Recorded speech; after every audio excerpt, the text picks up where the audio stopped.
विमल बहुत परेशान था। उसे समझ में नहीं आ रहा था कि वो इस परिस्थिति से कैसे निपटे।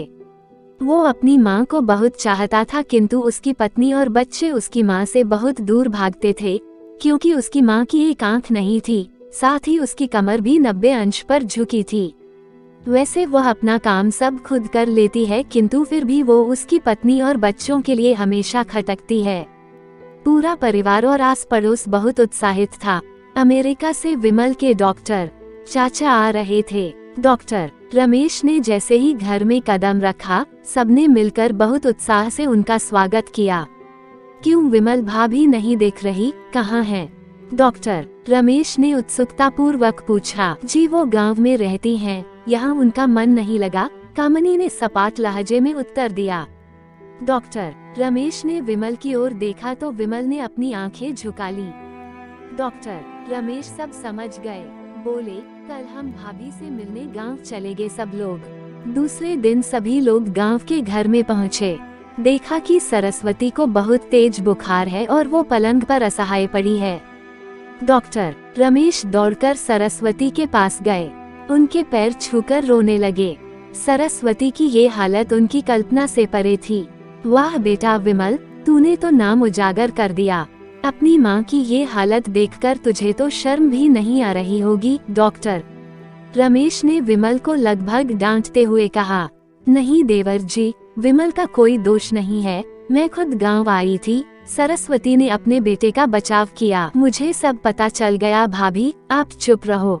क्यों बहू, तुम्हें अपनी सास की कुरूपता पसंद नहीं है? समाज में तुम्हें नीचा देखना पड़ता है ना? डॉक्टर रमेश ने कामनी की ओर व्यंग्य से देखा। कामनी निरुत्तर होकर विमल को देखने लगी। आज तुम जिस सामाजिक स्तर पर हो, वो इन्हीं के संघर्षों की देन है। और बेटा विमल, तुम्हें शायद मालूम न हो कि बचपन में जब तुम 1 साल के थे, तब छत से नीचे गिरने के कारण तुम्हारी एक आंख फूट गई थी और तुम्हारी रीढ़ की हड्डी में भी समस्या थी। तब तुम्हारी इस कुरूप माँ ने अपनी एक आंख और अपना बोन मेरो तुम्हें देकर इतना सुंदर स्वरूप दिया था। कामनी बेटा, इतने सालों तक संघर्ष करके बेटे को प्रशासनिक अधिकारी बनाने वाली इस संघर्षशील औरत की तुम लोगों ने यह दशा कर दी।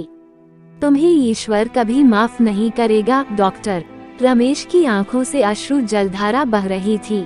अब भाभी, आप मेरे साथ अमेरिका जाएंगी, यहाँ इन स्वार्थी लोगों के बीच नहीं रहेंगी। डॉक्टर रमेश ने सरस्वती से कहा, विमल को तो काटो तो खून नहीं था।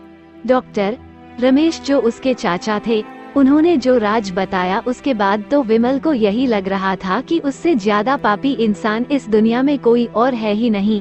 वो दौड़ता गया और माँ सरस्वती के कदमों से लिपट गया।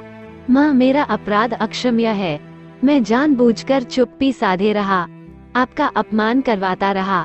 अब सिर्फ आप ही उस घर में मेरे साथ रहेंगी और कोई नहीं। विमल ने आग्नेय दृष्टि से अपनी पत्नी और बच्चों को देखा।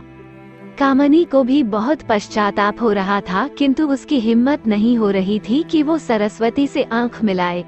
सरस्वती ने कामनी की मन स्थिति को समझकर उसको पुचकारते हुए अपने पास बुलाया और विमल को डांटते हुए कहा, खबरदार, जो मेरी बहू को मुझसे अलग करने की कोशिश की तो तुझे ही घर से बाहर निकाल दूंगी।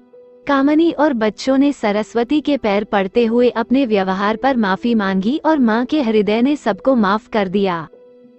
अगर कहानी अच्छी लगी तो चैनल को सब्सक्राइब जरूर करें।